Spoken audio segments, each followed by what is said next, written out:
भारत में आज 40% प्लस लोग छोटी या बड़ी जॉब करते हैं। इनमें से सिर्फ 3.75% ही गवर्नमेंट जॉब करते हैं, बाकी प्राइवेट बड़ी कंपनीज में या ऐसे भी स्टार्टअप में जॉब करते हैं। अब वो पहले वाला टाइम नहीं रह गया है कि सिर्फ सरकारी नौकरी ही आपके पास एक ऑप्शन है। गवर्नमेंट जॉब्स घटती जा रही है, जॉब्स के अंदर ऑटोमेशन आ चुका है, टेक्नोलॉजी आ चुकी है और आर्टिफिशियल इंटेलिजेंस से बहुत सारी जॉब्स है उनमें से ह्यूमन रिप्लेस हो गए। एक रिसर्च की माने तो 1000 में से सिर्फ 3 लोगों को ही जॉब मिल रही है, यानी कि 0.3% का सक्सेस रेशियो। और उसमें से भी आरक्षण है, एज क्राइटेरिया है, ऐसे बहुत सारे क्राइटेरिया है जिसकी वजह से आदमी डिस्क्वालीफाई हो जाता है। और रिजल्ट ये है कि पीएचडी होल्डर आज पियोन की जॉब के लिए अप्लाई कर रहे हैं। लेकिन आपको अपने सपनों पर तो विश्वास रखना पड़ेगा। आप गवर्नमेंट को छोड़ के अगर प्राइवेट भी अच्छी कंपनी में जॉब करते हैं तो आपको ई-शॉप्स, कंपनी के शेयर्स और बहुत ज्यादा हायर ग्रोथ मिलती है। आज मैं इन्हीं 6 टॉपिक के ऊपर आपको बताने वाला हूं। नमस्कार, मेरा नाम है कैलाश, बड़ा बिजनेस के साथ में बिजनेस कंसल्टेंट। पहला पॉइंट है सेल्फ असेसमेंट। आप किसी भी कंपनी में अप्लाई करें तो उससे पहले अपनी मेजर स्ट्रेंथ को ध्यान में रखें।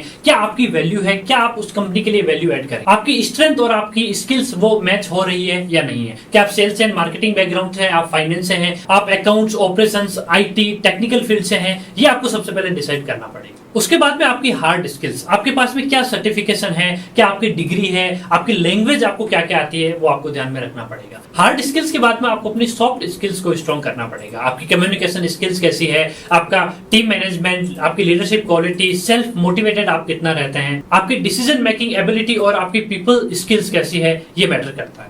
इनमें से ऐसी कुछ स्किल्स है जो आपको नहीं आती है तो वो आप उसको अपग्रेड करिए।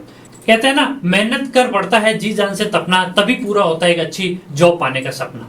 सेकंड पॉइंट है फोकस ऑन रेज्यूमे। आपका रेज्यूमे ज्यादा लंबा नहीं होना चाहिए, उसमें एक्शन ओरिएंटेड वर्ड होने चाहिए। उसके अंदर आप अपना एक्सपीरियंस को पूरा सीक्वेंस पे मैच करिए और ज्यादा कोई 5 या 6 पेजेस के सीवी आज के टाइम पे कोई नहीं पढ़ता है। उसके ऊपर आप अपनी इंटर्नशिप अगर आपने कहीं कर रखी है तो उसको आप जरूर ऐड करिए। आपका सीवी कुछ इस तरह का होना चाहिए कि सामने वाला एचआर सिर्फ 20 सेकंड के अंदर ही उसको पूरा रीड कर सके। और एक रिसर्च तो ये कहती है कि सिर्फ 6 सेकंड में ही एचआर देख के डिसाइड कर लेता है कि आपका फाइनल सिलेक्शन करना है या नहीं करना है। तीसरा स्टेप है रिसर्च अबाउट कंपनी। अब आपने सीवी तो बना लिया, अब कंपनी के बारे में आप रिसर्च करिए। कंपनी का विजन, मिशन, उसकी वेबसाइट, उसके सोशल मीडिया हैंडल्स, वो आप पूरा चेक करिए। आप जिस पोस्ट के लिए अप्लाई कर रहे हैं उसके KRIs, KPIs, आप उनकी एक्सपेक्टेशन क्या है इस पोस्ट को लेकर के, इन सभी पॉइंट्स पर आप रिसर्च करके ही किसी कंपनी में अप्लाई करें। चौथा स्टेप है कौन कौन सी जॉब साइट्स के ऊपर आपको अप्लाई करना है। आप सबसे पहले अपनी लिंक्डइन प्रोफाइल को बड़ा स्ट्रॉन्ग बनाएंगे तो ये बहुत काम आएगी। इसके अलावा कुछ मैं जॉब साइट्स के नाम बताता हूँ। sign.com, naukri.com, times accent, times jobs. अपना अगर आप फ्रेशर हैं तो आप रीलेवर अनअकैडमी का टेस्ट दे सकते हैं। इसके अलावा आप fresherworld.com, fresherlive.com, इसके अलावा आप इंटर्नशाला, freelancer.com और इंडीड पे भी अप्लाई कर सकते हैं। कहते हैं ना, जिनको अपने काम से मोहब्बत होती है फिर उनको कहाँ फुर्सत होती है, तो आप हर जगह वेबसाइट पे अप्लाई तो कर ही दें। 5वां स्टेप है इंटरव्यू। अब आपने जॉब के लिए अप्लाई करा, एचआर का कॉल आया, तो आप इंटरव्यूअर के बारे में थोड़ा जान लें, उसके बारे में उसकी लिंक्डइन प्रोफाइल पे जाके उसको चेक करें। और इंटरव्यू पे आपको टाइम पे जाना है, ऐसा नहीं आप लेट जा रहे हैं। आप जब अंदर एंटर करें, डोर को ओपन या क्लोज करें तो इन चीजों का ध्यान रखें, उठना बैठना, क्योंकि फर्स्ट इंप्रेशन ही आपका लास्ट इंप्रेशन होता है। और आप जिस पोजीशन पे अप्लाई कर रहे हैं तो उस पोस्ट के बारे में, उस कंपनी के बारे में प्रॉपर पूरी रिसर्च करने के बाद में आप वहां पे जाएं।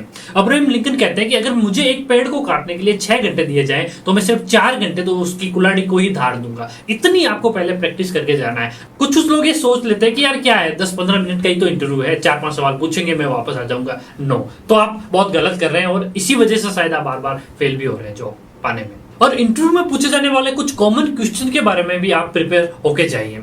जैसे कि टेल मी अबाउट योरसेल्फ, वो पूछेंगे आपकी स्ट्रेंथ के बारे में, आपकी वीकनेस के बारे में। तो इन सब का आपको जवाब बड़े कॉन्फिडेंस के साथ में कहना है।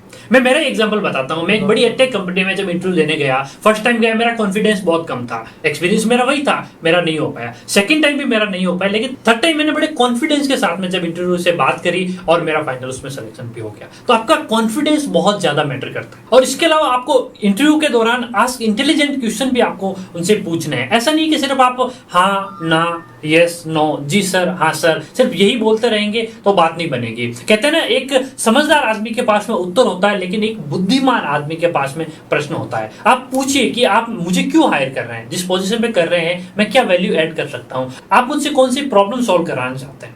वैल्यू क्रिएशन पे अगर आप फोकस करेंगे तो आप बहुत अच्छा इंटरव्यू क्रैक करेंगे। और इसी में अपना फिर लास्ट स्टेप आ जाता है कि सैलरी आपका नेगोशिएशन किस तरह करेंगे। ऐसा नहीं कि आप अनरियलिस्टिक सैलरी एक्सपेक्टेशन कर रहे हैं। फॉर एग्जांपल आपका लास्ट पैकेज 5 से 7 लाख का था और आप सीधा 15 लाख का पैकेज मांग रहे हैं, तो वो नहीं मिल पाएगा। आप उससे ज्यादा वैल्यू डिलीवर करने पे फोकस करेंगे तो अगले आने वाले 4 से 6 महीने में वैसे ही आपका पैकेज डबल या 3 गुना हो जाएगा। कुछ इंटरव्यू के दौरान आपको ये भी बोला जाता है कि हम आपको 4 से 5 दिन में बताएंगे, तो आप जरूर उस इंटरव्यू को 4 से 5 दिन में कॉल कर ले। इसमें फॉलोअप बहुत ज्यादा जरूरी होता है। फॉलोअप से भी मुझे एक मोटिवेशन कोट याद आ रहा है, अभी तो असली मंजिल पाना बाकी है, अभी तो इरादों का इंतजाम ही बाकी है, अभी तो तोली है मुट्ठी भर जमीन, अभी तो पूरा आसमान तोलना बाकी है। आपको इस तरह हार्डवर्क करना पड़ेगा। छठा और आखिरी स्टेप पे आप अब जॉब तो लग गई आपकी, लेकिन अब जॉब में बहुत सारे लोग होते हैं जो एक ही जगह ठहर जाते हैं। वो एक ही पोस्ट पे 5, 7, 10, 12, 15 साल में लोगों को देखता हूं वो एक ही पोस्ट पे रहते हैं। आपको ग्रोथ माइंडसेट से काम करना है। वो लोग एज ए एम्प्लॉय काम करते हैं 9 to 7, दिन में 2 बार पंच, 1 बार लंच, जिंदगी है टंच। रघुपति राघव राजा राम, जितनी तनख्वाह उतना काम नहीं बन पाएगा काम आपका। आप एक इंट्राप्रेन्योर माइंडसेट के साथ में काम करिए। आप टाइम नहीं टास्क को देखिए, आप वैल्यू क्रिएशन पे फोकस करेंगे। फॉर एग्जाम्पल अगर आप सेल्स एंड मार्केटिंग प्रोफेशन में है तो आपकी सैलरी से 10 से 15 गुना अगर आप टारगेट अचीव कर लेंगे तो कंपनी प्रमोशन आपको ऑटोमेटिक ही दे देगी। और वही लोग कुछ बोलते हैं कि नहीं कंपनी तो सेल्स बड़ा मुश्किल काम है, हम तो टारगेट ही नहीं अचीव कर पा रहे, तो आप ग्रोथ मांगने के हकदार ही नहीं। और कुछ लोग तो इतना बोर होकर ऑफिस जाते हैं कि सोमवार को तो सिर्फ शरीर ही दफ्तर जाता है, आत्मा तो घर पे रहती है। उन लोगों को क्या ग्रोथ मिल पाएगी? इसके साथ ही आपको कंटिन्यूसली लर्निंग आपको करनी पड़ेगी। आपको अगर डिग्री सर्टिफिकेट आप साथ में ऑनलाइन कोर्सेज कर सके वो करिए। आप अगर मैनेजमेंट की डिग्री साथ में ले सकें तो ये तो बहुत ही अच्छा होगा आपके लिए। लेकिन आपको काफी टाइम हो गया जॉब के अंदर, आप अप्लाई कर रहे हैं बार बार, अच्छी कंपनी में नहीं मिल पा रही, करंटली कंपनी में इतनी ग्रोथ नहीं हो पा रही है, कंपनी ही आपको आगे नहीं बढ़ने दे रही है, तो सर आप गलत प्लेटफॉर्म के ऊपर हो। आप नीचे दिए गए नंबर पे कॉल लगाओ। हमारे पास में भी कुछ अपॉर्चुनिटीज है जो आपके लिए, यानी कि अगर आप जॉब में हैं, टाइम है तो आप जॉब के साथ में कुछ कर सकते हैं पार्ट टाइम, और अगर आप फुल टाइम हमारे साथ काम करना चाहते हैं तो उसके लिए भी हमारे पास बहुत सारे ऑप्शन है। आप इस नंबर पर कॉल करिए, आपको पूरी डिटेल जानकारी हमारे काउंसलर दे देंगे। आप देखिए किस किस को ये वीडियो आप भेज सकते हैं, आप उनको व्हाट्सएप ग्रुप्स में शेयर करिए, पर्सनल शेयर करिए, फेसबुक पे शेयर करिए। हो सकता है ये वीडियो देखने से उनके करियर में अच्छा एक जंप मिल जाए। उम्मीद है ये वीडियो आपको पसंद आया हो तो लाइक करिए, नीचे दिए गए सब्सक्राइब बटन को आप जरूर दबा दीजिए। नीचे कमेंट सेक्शन में बताइए अगला वीडियो आप किसके ऊपर चाहते हैं। मिलते हैं अगले वीडियो में, तब तक के लिए धन्यवाद।